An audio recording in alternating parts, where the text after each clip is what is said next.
Okay.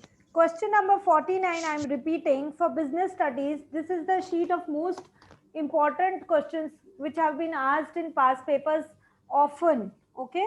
So how can production manager reduce average cost? तो वो अपना एवरेज कॉस्ट कैसे कम करे? देखो, जितना कॉस्ट को नीचे लेकर आओगे उतना ही तुम्हारा सेल्स और गैप का मतलब सेल्स और कॉस्ट का गैप बड़ा होगा, उतना ही तुम प्रॉफिट ज्यादा कमाओगे. तो प्रोडक्शन मैनेजर का ये रिस्पॉन्सिबिलिटी है कि अपना एवरेज कॉस्ट को नीचे लेकर आए, कम करे. कैसे?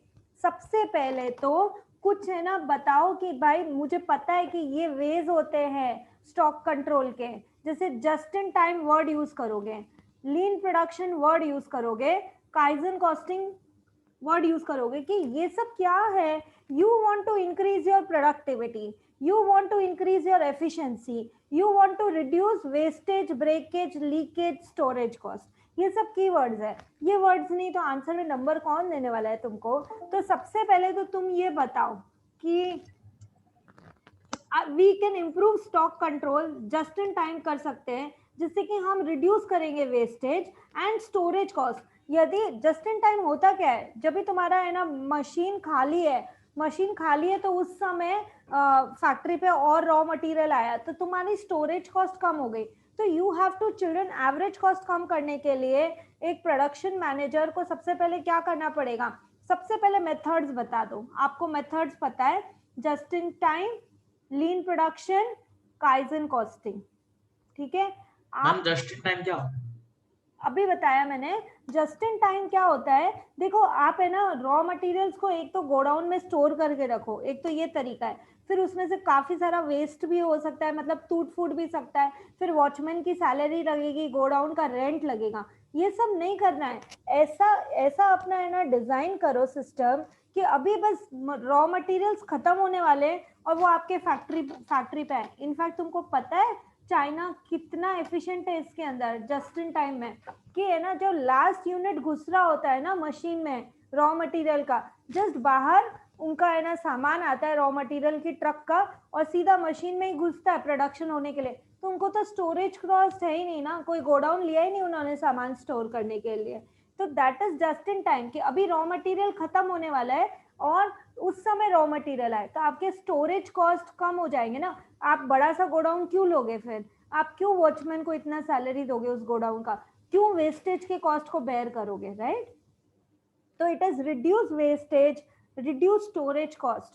आपको जब कोई भी चीज का प्रोडक्शन का चीज है, आप है ना एफिशिएंसी वर्ड यूज करो कि एफिशिएंटली हमको कोई चीज प्रोडक्शन करना है. तो इंक्रीज एफिशिएंसी और प्रोडक्टिविटी कैसे? By changing way of work is organised and introduce lean production या काइजन कॉस्टिंग. जो भी आपके उस समय आपके फैक्ट्री में लग सकता है वो लगाओ. यदि आप बल्क में बाय करते हो तो आप इकोनॉमीज ऑफ स्केल को अचीव करने की कोशिश करते हो. कौन सी economies of scale? Purchasing economies of scale. उससे क्या होगा कि आपका कॉस्ट पर यूनिट जो रॉ मटेरियल खरीदने का है ना, वो बल्क बाइंग के कारण लो कॉस्ट पर यूनिट होगा. तो वो जो सेविंग करोगे उससे आप सेलिंग प्राइस कम कर सकते हो या अपना प्रॉफिट इंक्रीज कर सकते हो. हाँ बोलो दक्ष. मैम अब लीन प्रोडक्शन क्या होता है? मतलब लीन और काइजन मतलब ये क्या है? क्या ये? आप सिर्फ नाम याद रखो अभी हाल फिलहाल के लिए, सिर्फ नाम याद रखो. मुझे टाइम मिला तो मैं इसको डिटेल में समझाऊंगी क्या होता है. ठीक है. बट आपको नाम याद रखना है कि लीन प्रोडक्शन यूज करो, काइजन कॉस्टिंग यूज करो, जस्ट इन टाइम मगर यूज करो. थोड़ा ब्रीफ आइडिया ना था कब यूज करना है समझेगा ना फिर. हाँ मैं बोल रही हूँ, मैं एक्सप्लेन करूंगी, मुझे आंसर तो फिनिश करने दो. ठीक है. बेटर मशीनरी यूज करो, दैट वुड इम्प्रूव प्रोडक्टिविटी. तो मैं एक बात बोल रही हूँ, कीवर्ड समझो इस क्वेश्चन के. यदि प्रोडक्शन मैनेजर है तो प्रोडक्शन मैनेजर को सबसे पहले ये चाहिए कि वो अपनी कॉस्ट को कम करे, एवरेज कॉस्ट को कम करे. तो वो कैसे होगा? वेस्टेज को रिड्यूस करो, स्टोरेज कॉस्ट को रिड्यूस करो, अपनी एफिशिएंसी बढ़ाओ, प्रोडक्टिविटी बढ़ाओ. यदि कोई इनफैक्ट इसमें तुम ये भी लिख सकते थे, न्यू टेक्नोलॉजी को यूज करो बेटर प्रोडक्शन के लिए to improve productivity and purchasing economies of scale, that is you buy in bulk so that there is lower cost per unit. तुमको जितना मैंने बोला उतना समझ में आया कि नहीं आया? यदि ये एवरेज कॉस्ट रिड्यूस करने की बात है दुनिया में कुछ भी लिखो इसके अलावा, टीचर नहीं नंबर देने वाला है, क्योंकि तुम मैनेजर, प्रोडक्शन मैनेजर हो, तुमको प्रोडक्टिविटी बढ़ानी पड़ेगी, अपनी एफिशिएंसी बढ़ानी पड़ेगी, वेस्टेज कम करना पड़ेगा, ब्रेकेज, लीकेज, स्टोरेज कॉस्ट कम करने पड़ेंगे, economies of scale, bulk buying के through purchasing economies of scale को बेटर करना पड़ेगा और lower cost per unit achieve करना पड़ेगा। सो मिस बेटर मगर 8 मशीनरी, 12 मार्क्स का क्या लिखेंगे? Improve productivity. देखो यार, मैंने एक जेनेरिक इंपॉर्टेंट क्वेश्चन की शीट बनाई है, इसमें अब नाउ दे कैन आस्क, ये क्वेश्चन 6 नंबर में भी फिट होता है, 4 में भी फिट होता है, 12 का एक पार्ट में भी फिट होता है। ये कैसे आ जाएगा मुझे नहीं पता है, बट ऑब्वियसली ये कहीं ना कहीं इतनी बार पास पेपर में आया है, तब मैंने इसको लिखने का जहमत उठाया है, नहीं तो लिखती क्यों, हाथ तोड़े मैंने लिखते मिस लिखते। 12 मार्क्स में कैसे आएगा बताओ ना प्लीज। नहीं नहीं नहीं, मतलब एक जस्ट पार्ट ऑफ क्वेश्चन आ सकता है कि प्रोडक्शन मैनेजर क्या करे, जस्ट अ पार्ट, पूरा 12 नंबर का नहीं आ सकता, ठीक है ना। चलो, what is meant by pressure group. देखो, वो लोग जिनका कॉमन इंटरेस्ट है and they will take action to achieve the changes they are seeking. For example, trade union है, तो ट्रेड यूनियन क्या चाहती है कि भाई हमारी हमारी वेजेस को इंक्रीज कर दो, पे को इंक्रीज कर दो, या कोई ऐसे लोग हैं जो चाहते हैं कि ये फैक्ट्रीज बहुत पोल्यूशन फैला रही है, एनवायरनमेंट को खराब कर रही है ना, इन पे रूल्स एंड रेगुलेशंस लगाए जाएं कि ये ऐसे ऐसे इक्विपमेंट्स यूज करें जिससे पोल्यूशन कम हो और बाजू के है ना रिवर्स को गंदा नहीं करे। तो प्रेशर ग्रुप्स वो लोग होते हैं formed by such people, they have common interest. यदि तुमने कॉमन इंटरेस्ट वर्ड ही यूज नहीं किया, कुछ नहीं मिलेगा तुमको, जीरो ही मिलेगा। People with common interest who will take action to achieve the changes they are seeking, they will take action to achieve the changes they are seeking। तो pressure groups का in fact मैंने ग्रुप में एक बहुत बड़ा definition भी डाला था, यदि वो ज्यादा मार्क्स के लिए आता है तो, पर यदि 2 नंबर के लिए है तो तुम सिर्फ इतना लिखो, people with common interest who will take action to achieve the changes they are seeking। समझ में आया? प्रेशर ग्रुप्स क्या होते हैं? वो अपनी बात मनवाने की कोशिश करते हैं, वो प्रेशर ग्रुप्स होते हैं। एंड उनका वो लोग सब साथ में इसीलिए आते हैं because they have some common interest to achieve. ठीक है, कोई भी हो सकता है वो, यदि वो वर्कर है तो वो ट्रेड यूनियन हो सकता है, ओके मतलब अलग अलग, यदि वो है ना एनवायरमेंट को प्रोटेक्ट करने का कोशिश कर रहे हैं तो वो ग्रुप अलग होगा। Are you understanding what is pressure groups? Yes ma'am. No. Okay, देखो, pressure groups are those organizations or those group of people who change business and government decisions. They have the power to change. They are together because they have some common interest. they मतलब वो साथ में क्यों आ रहे हैं, may be कुछ भी उनका मोटिव हो सकता है, टू वेल फाइनेंस्ड और इक्विप भी हो सकते हैं। और आजकल तो कोई भी नहीं चाहता कि मेरे बिजनेस का बैड रेपुटेशन हो, तो बैड रेपुटेशन अवॉइड करने के लिए भी प्रेशर ग्रुप्स की डिमांड लोग सुन लेते हैं। बिकॉज आजकल तो ये बहुत है ना यार, मीडिया सपोर्ट, मीडिया कवरेज, तो मीडिया कवरेज के कारण वो अपनी बात मनवा लेते हैं कि ऐसा हो रहा है, and this should be taken into consideration. List measures government can take to control business activity। अच्छा, गवर्नमेंट क्या कर सकती है? यदि तुम गवर्नमेंट हो, सबसे पहले तुमको पता ही है ना यार, तुम खुद को गवर्नमेंट मानो, तुम लॉज बनाओगे, फिर यदि कोई लॉ तोड़ेगा तो उससे फाइन लोगे, ठीक है, या फिर है ना मतलब क्या बोलोगे कि देखो गवर्नमेंट ने लॉ बना दिया, एक बात है कि government make laws, example ban on certain products, ये प्रोडक्ट्स से फॉर एग्जांपल कोई प्रोडक्ट है, चलो है ना, मैं ये बोलती हूँ कि ये ऐसा प्रोडक्ट है जो कि है ना very harmful for your health, सिर्फ टेस्ट है, तो गवर्नमेंट ने एक लॉ बनाया टू बैन सर्टेन प्रोडक्ट्स, ठीक है।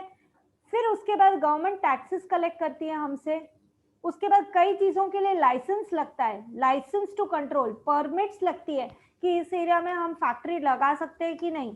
फिर उसके बाद तुम लॉ तोड़ो तो तुम पे फाइन भी लगता है। लाइसेंस टू कंट्रोल लोकेशन और प्लानिंग परमिशन, जैसे कि आप सिटी के अंदर जनरली आप एक ऐसी फैक्ट्री नहीं लगा सकते, सिटी के बाहर लगाओ, लगानी है तो, क्योंकि वो इतना पोल्यूशन फैलाएगी, तो क्योंकि गवर्नमेंट लाइसेंस ही नहीं देगी ना। तो अभी मेरे साथ लर्न करो ना तुम, गवर्नमेंट क्या मेजर लेगी to control a business activity. सबसे पहले फर्स्ट वर्ड लर्न करो ना, गवर्नमेंट लॉज बनाएगी to ban certain products, to ban certain activities, to ban certain types of production, government laws बनाएगी।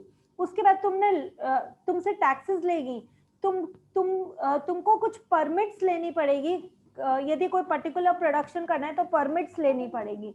उसके बाद लाइसेंस तुमको लेना पड़ेगा। फिर उसके बाद गवर्नमेंट फाइन्स भी लेती है, यदि तुम तोड़ोगे तो फाइन। आज तुम रेड लाइट जंप करो ना, फाइन है ना। फिर interest rate changes, government interest rate change कर सकती है। आज कौन डिसाइड कर रहा है कि है ना बैंक में पैसा रखेंगे तो 4% नहीं 6% इंटरेस्ट है, कौन डिसाइड कर रहा है ये?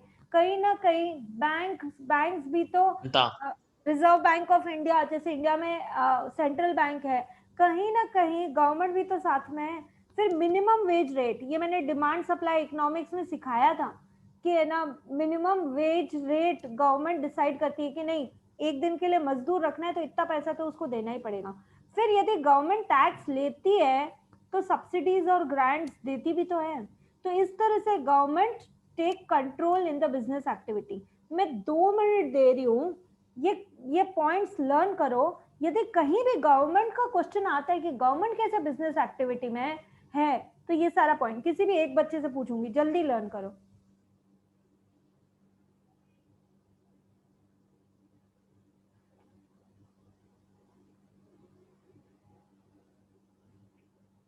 जिसको बोलने की चाहो वो बोल सकता है, माइक ऑन करके बोलो। Laws example, ban on salt products, okay, fines, taxes, permits, licenses, to control location on planning or planning permission. इसमें वो सेकंड पॉइंट समझा नहीं actually. Third, interest rate changes, fourth minimum wage rate and fifth subsidies and grants. अच्छा second point वापस समझा रही हूँ। देखो, यदि तुम लॉस को तोड़ते हो तो गवर्नमेंट तुम पे फाइन लगाएगी, and this is how government is trying to control business activity. जैसे गवर्नमेंट बोल रही है कि इससे ज्यादा पोल्यूशन, नॉइज पोल्यूशन इस एरिया में नहीं फैला सकते, तेरी फैक्ट्री फैला रही है तो गवर्नमेंट तेरे को फाइन करेगी। गवर्नमेंट आपसे टैक्स भी ले रही है। कई बिजनेस एक्टिविटी करने से पहले आपको परमिट्स लेनी पड़ती है, लाइसेंस लेने पड़ते हैं, ठीक है। License to control the location और planning permission, that is license लो और फिर इस एरिया में फैक्ट्री लगाओ, या लाइसेंस लो कि तुम ये पर्टिकुलर गुड्स प्रोड्यूस कर सकते हो या नहीं। मैं जस्ट नॉलेज के लिए बोल रही हूँ, ये एग्जाम का इंपॉर्टेंट नहीं है। सुनो, पहले ना हर ही इंडस्ट्री में लाइसेंस लगता था, लेकिन इंडिया में अभी ऐसी 14 इंडस्ट्रीज है, ओनली 14 जिसमें लाइसेंस लगता है। बाकी सबका प्रोडक्शन आप बिना लाइसेंस के चालू कर सकते हो, ठीक है। जैसे आपको गन्स, आर्म्स, एम्यूमेंट्स बनाने हैं तो आपको लाइसेंस लगेगा, आपको सीमेंट बनानी है तो नहीं लगेगा, लाइक दैट पहले लगता था, ठीक है। समझ में आ रहा है कि बाउंसर पढ़ रही है? ओके, कैश फ्लो बनाना तो सिखाया। What is meant by cash flow? सुनो, यदि वो 2 नंबर के लिए केस स्टडी में भी पूछता है कि मीनिंग क्या है कैश फ्लो का, अरे cash moving in and out of a business, तो cash moving in and out of a business लिखोगे तो एक ही नंबर मिलेगा 2 में से। लेकिन यदि आप ऐसे लिखोगे, it refers to the timing, एक पर्टिकुलर टाइम पे कैश फ्लो बनता है ना, ये मर्जी क्या कि कभी भी बना लोगे। It refers to the timing and amount of cash moving in and out of a business। मैं वापस बोल रही हूँ, स्क्रीनशॉट लेते जाना, फिर ये मत बोलना ये आंसर नहीं, ये वो आंसर नहीं, जिसको चाहिए स्क्रीनशॉट ले लो, ठीक है। What is meant by cash flow? मुझे अरहान बता, what do you mean by cash flow? है ही नहीं, अरहान नहीं है आज? अरे ओ मैम है, हाँ मुझे पता है। अरहान बोल ना, what do you mean by cash flow? the term refers to timing and amount of cash moving in and out of a business. Okay, It refers to the timing also and the amount of cash also moving in and out of a business. अरे भगवान, mic बंद करके ही खांस लेता. Timing and amount of cash moving in and out of the business. Okay. Next, मैंने बोला था production दो तरीके से किया जा सकता है, लेबर इंटेंसिव और कैपिटल इंटेंसिव. इनफैक्ट वो केस स्टडी में पूछता भी है कब लेबर इंटेंसिव यूज करें, कभी कैपिटल इंटेंसिव यूज करें. तो लेबर इंटेंसिव क्या होता है, आप ज्यादा लोगों को यूज कर रहे हो, ह्यूमन रिसोर्स को ज्यादा यूज कर रहे हो प्रोडक्शन में. ठीक है. आप सबने पढ़ा है कि labour is the active, most active factor of production, जबकि कैपिटल वगैरह पैसिव फैक्टर ऑफ प्रोडक्शन है, land passive factor of production है. बिना लेबर के एक लैंड पड़ा हुआ है, तू है ना वहां पे क्या खेती बाड़ी करेगा, वो लैंड पड़ा ही रहेगा क्योंकि लेबर नहीं है तेरे पास. ठीक है ना. तो सुनो, यदि आप है ना मशीन्स वगैरह ज्यादा यूज करते हो तो कैपिटल इंटेंसिव है, लेकिन लेबर इंटेंसिव लोग ज्यादा यूज करते हो तुम. Labor cost are dominant cost of a business. Labor intensive implies that labor resource input is the key resource used in the business. Labor converts input into output. लिखोगे तो सही, कुछ तो एक्सप्लेन करोगे, वो कहाँ नंबर देगा बेचारा तुमको. तो तुम लिखोगे labor converts input into output. Labor is the dominant cost of a business. Key resource है ये.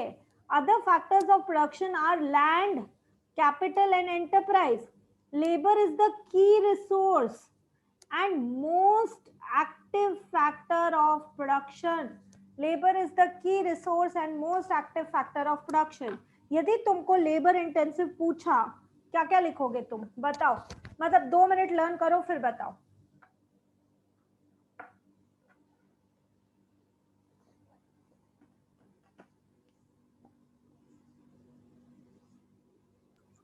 हो गया मिस. हाँ बता. नहीं बताओ क्या. हाँ बता ना यार, क्या प्रॉब्लम है बता. मतलब labour cost are dominant cost of the business and labor converts input into output, and then the labor's resource input is the key resource of the business used in the business. और फिर labor is the most active factor compared to the land compared to the other factors of production, and it is the key resource ठीक है. of children the अभी business. याद करो, बाद में क्या होता है यार, अभी याद करो. यदि लेबर के बारे में बोला है तो सबसे पहले लिखना कि वो तो dominant cost of business labour की होती है. ठीक है. फिर उसके बाद लिखना लेबर है कौन यार, वो ह्यूमन रिसोर्स. इसमें ह्यूमन रिसोर्स वर्ड यूज कर सकते थे. That human resource which converts input into output. ठीक है. उसके बाद बताना it is the key resource and most active factor of production, जो कि लैंड, लेबर और एंटरप्राइज बाकी तीन है. इसमें से लेबर के बिना, because it is most active factor of production. In fact एक और लाइन मैंने इकोनॉमिक्स की बुक में पढ़ी थी, labour can not be stored and one day labour lost is lost for ever. इसका मतलब आज एक दिन छुट्टी मारी उसने और वो तुम्हारे फैक्ट्री में 8 घंटे काम करता है, तो वो 16 घंटे नहीं काम कर पाएगा ना कल. ओके. तो one day labour lost is lost for ever. ये लेबर का ड्रॉबैक है. ड्रॉबैक पूछे तो labour is one day labour lost is lost for ever. Labour can not be stored. ठीक है. ये ड्रॉबैक है. चलो 54 पॉइंट. दक्ष रीड करिए, मैं एक्सप्लेन करूंगी. What is the difference between production and क्या लिखा है वो, production and productivity? Production, it is the process of converting input into output using factors of production like land, labor, capital, and enterprise.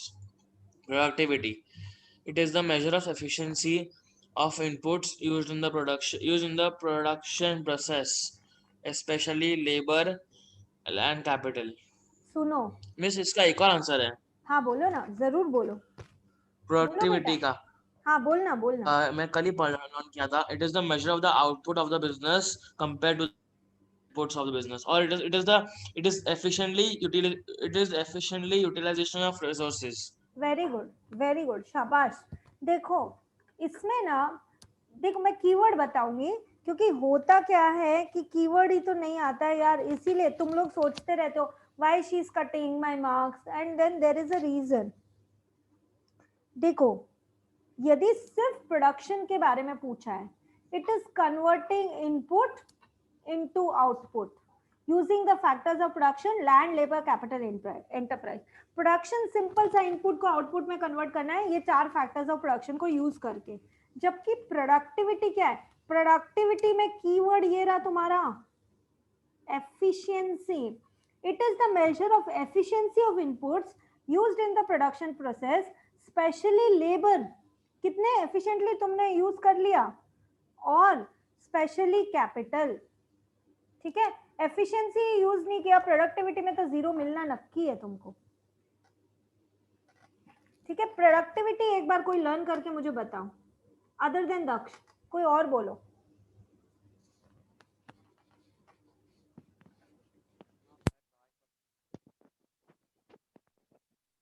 आप try करो। Hello, बोलो ना यार, productivity क्या है, इतना टाइम क्यों लगता है? हेलो मैम, ट्राई करूं? Yes mister Khan, please do. It is the measure of efficiency of inputs used in a production process, especially labor and capital. हाँ, सही है। तो efficiency of inputs used in the production process, especially labor and capital। efficiency word use करना है यार।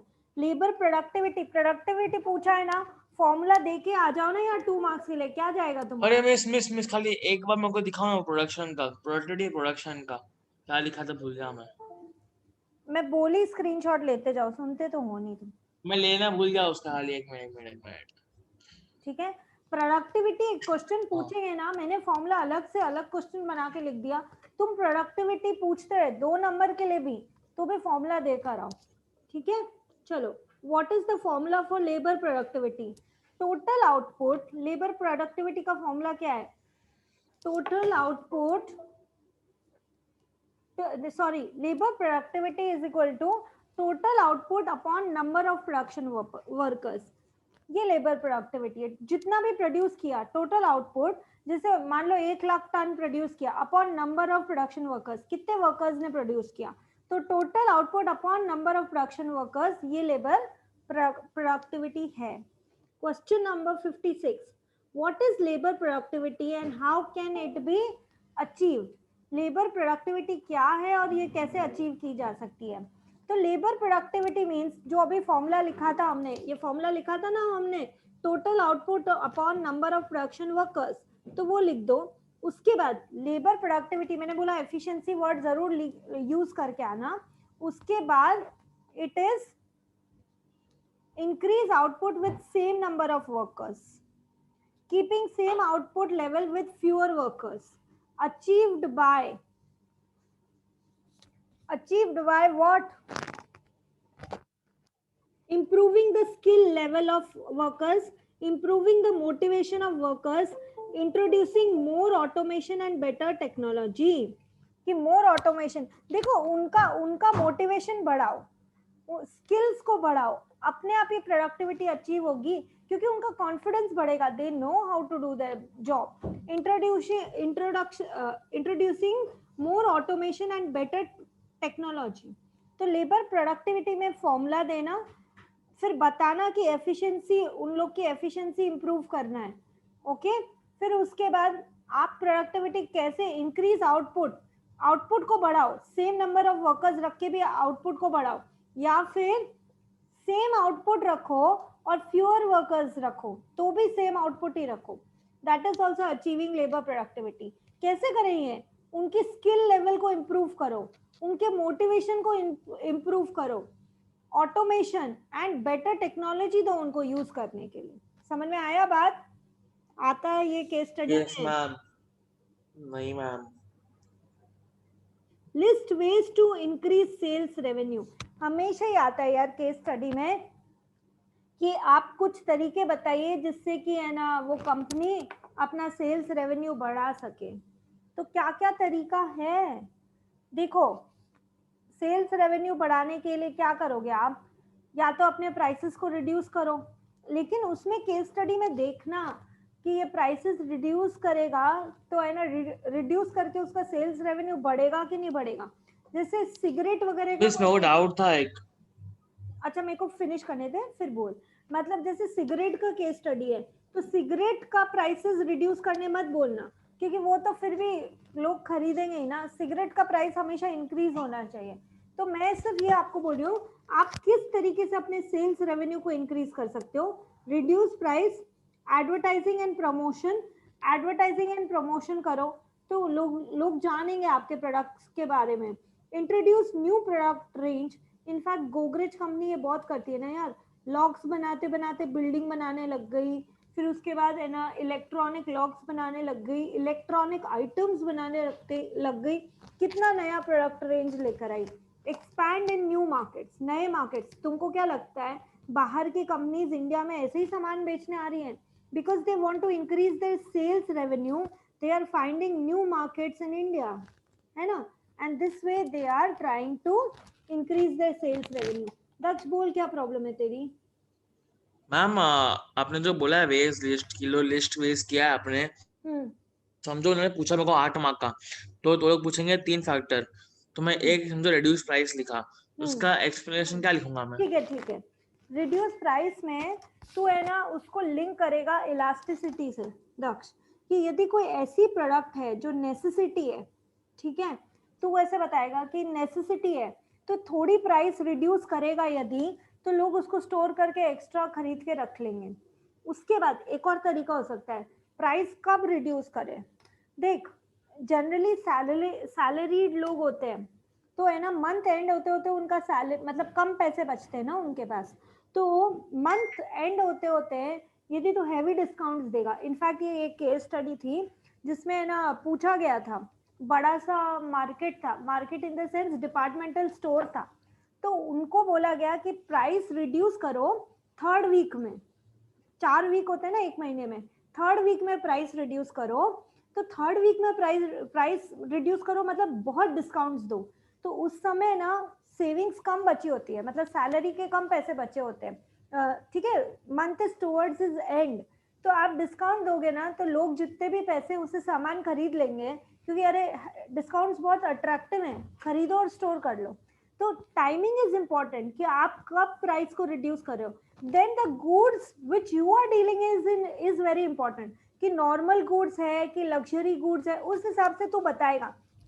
जैसे luxury goods है, diamond necklace है, स्पोर्ट्स गाड़ी है, लग्जरी गुड्स में तुम डील कर रहे हो, तो मे बी यदि है ना लोगों के पास बूम का पीरियड है, थोड़ा सा भी प्राइस कम करेगा ना तो लोग खरीद लेंगे कि यार पैसा तो है, चलो इसने थोड़ा 20% प्राइस कम किया है, खरीदो इसको। लेकिन नॉर्मल गुड्स में प्राइस रिड्यूस करते हो तो हमेशा सेल्स होती है, लेकिन कोई ऐसी चीज है जिसकी लत पड़ी हुई है, सिगरेट वगैरह, इसमें तू प्राइस रिड्यूस करेगा ना तेरा टोटल रेवेन्यू गिर जाएगा। इसीलिए तू देखना रियल लाइफ में भी सिगरेट, अल्कोहल, टबैको, इनकी प्राइस बढ़ती है, घटती नहीं है कभी भी, है ना। तो इसको आगे तुम ऐसे एक्सप्लेन करो, एडवर्टाइजिंग एंड प्रमोशन। अब तू देख तेरा प्रोडक्ट कौन सा है यार, तेल साबुन है, एडवर्टाइजिंग एंड प्रमोशन कर, टीवी पे जा, इधर जा उधर जा, रेडियो पे जा, इंटरनेट पे एडवर्टाइजिंग कर। इनफैक्ट तुमको ये सब एक्सप्लेन करना पड़ेगा 8-12 नंबर के लिए कि क्या क्या चीज सूटेबल है, पैम्फलेट सूटेबल है कि नहीं है, इंटरनेट जाना है कि नहीं, पॉपअप एड्स देना है कि नहीं, रेडियो है, टीवी है। तेरे को ये भी देखना पड़ेगा एडवर्टाइजिंग करते हुए अब कि तेरा टारगेट मार्केट कौन है, मतलब तू नॉर्मल गुड बेच रहा है कि लग्जूरियस गुड्स बेच रहा है कि कैसा गिफन गुड्स बेच रहा है, तू बेच क्या रहा है, उस हिसाब के लोगों को टारगेट करेगा ना।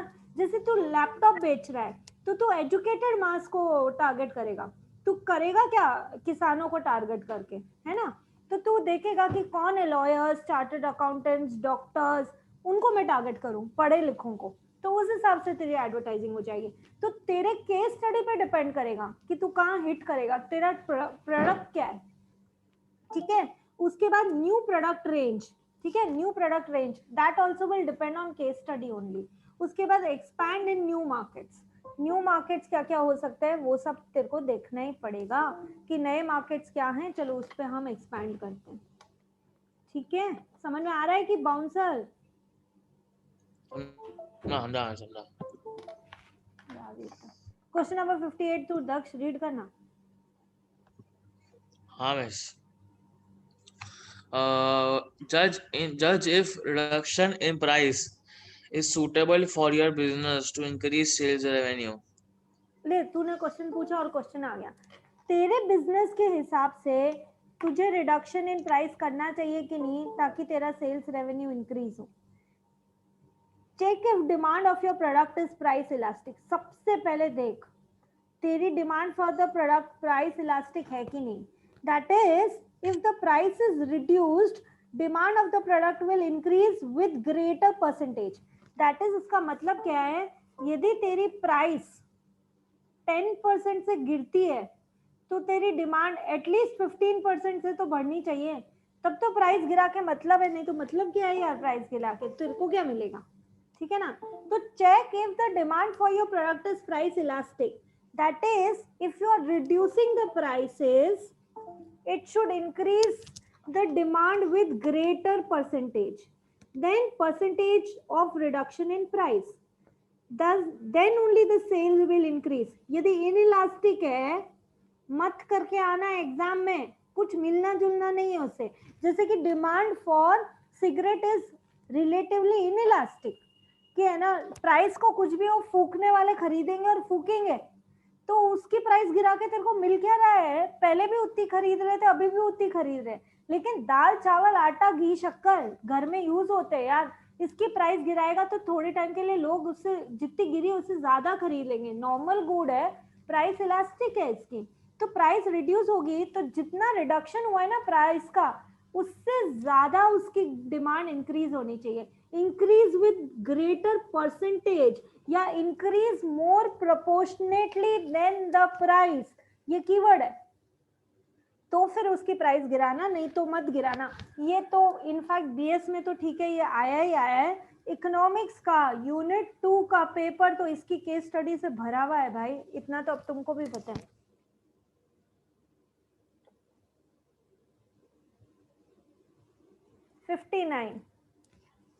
What problems will you face if you want to locate your factory in another country?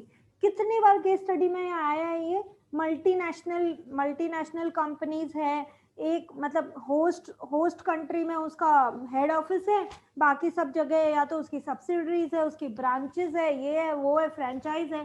कितनी बार आता है अलग अलग तरीके से। तो दूसरी कंट्री में तुम यदि अपना ये खोलना चाहते हो फैक्ट्री और है ना ऑफिस, और मैं तो बोलती हूँ, मैंने तुमको एग्जांपल दिया इन ऑर्बिट के उधर यहाँ पे कितने सारे बाहर के कंपनीज आके अपना अपना ऑफिस खोले। तो एक्सचेंज रेट देखो सबसे पहले कि उसकी कंट्री, जैसे $1 इज इक्वल टू कितना रुपया, एक्सचेंज रेट देखो। रूल्स एंड रेगुलेशंस देखो, क्योंकि तुमको दूसरी कंट्री के रूल्स एंड रेगुलेशंस फॉलो करने पड़ेंगे। देन कंपटीशन देखो, कंपटीशन ग्लोबल कंपटीशन हमेशा ज्यादा होता है ना लोकल कंपटीशन से, तो कंपटीशन देखो। उसके बाद लैंग्वेज बैरियर तो होता ही है, you will need people who understand the language of that country काम करने के लिए। और यदि स्किल्ड वर्कर तुम्हारे यहाँ पे कम है तो ऐसी कंट्री ढूंढो जहाँ पे स्किल्ड वर्कर तुमको मिल सके। इवन लोग ऐसी कंट्री ढूंढते हैं जहाँ लोग ज्यादा काम कर सके कम पैसे में। तुमको क्या लगता है कि क्यों इतने सारे कॉल सेंटर्स इंडिया में आके खुले हैं? डू यू थिंक कि है ना नहीं बस एफिशिएंसी के कारण खुले? नहीं, इंडिया में पूरी रात काम करने के लिए सस्ती लेबर मिल जाती है यार, 6,000 10,000 रुपए में। और कौन सी कंट्री में मिलती है? तो इसके लिए यदि आप दूसरी कंट्री में जाते हो तो एक्सचेंज रेट देखो, regulations, rules and regulations you will have to follow. Competition देखो, क्या क्या कंपटीशन तुमको फेस करना पड़ेगा। लैंग्वेज बैरियर को ओवरकम करने तुमको आना चाहिए। And lack of skilled workers यदि है किसी कंट्री में और तुम प्रोवाइड कर रहे हो, इंडिया के कितने सारे लोग यूएस यूके पता नहीं कहाँ जाके काम करते हैं, उनको वहाँ पैसा मिलता है और उनकी नॉलेज एंड एजुकेशन की वहाँ कद्र है, वहाँ उनको 2-3 करोड़ आराम से मिल जाते हैं। वो क्यों रह गए इंडिया में, है ना? ऐसा नहीं है, लोग रहते हैं यार, but generally there is a temptation, अपना अपना प्रायोरिटी होता है लाइफ का। तो लैक ऑफ स्किल्ड वर्कर्स, ये सारे पॉइंट्स देखोगे और ये सारे वर्ड्स यूज करोगे तुम केस स्टडी में, तब जाके तुमको मार्क्स मिलेंगे. What is the formula for return on capital employed? ROCE is net profit upon capital employed into 100. जितना कमाया वो नेट प्रॉफिट, कितना पैसा बिजनेस में लगाया वो कैपिटल एम्प्लॉयड इनटू 100. एक और बात मैं बार बार बोलती हूँ, तुम फिर भी गलती करते हो, तो क्या करने का तुम्हारा, capital employed means owned capital plus borrowed capital. Owned capital equity share, preference shares. Borrow capital long term debenture, long term loans और डिबेंचर्स. चाहे तुमने खुद से लिया चाहे तुमने बोरो किया, वो तुम्हारी कैपिटल एम्प्लॉयड हो जाएगी. वो पैसा जो तुमने बिजनेस में लगाया, वापस रीजॉइन करो और आओ 5 मिनट के अंदर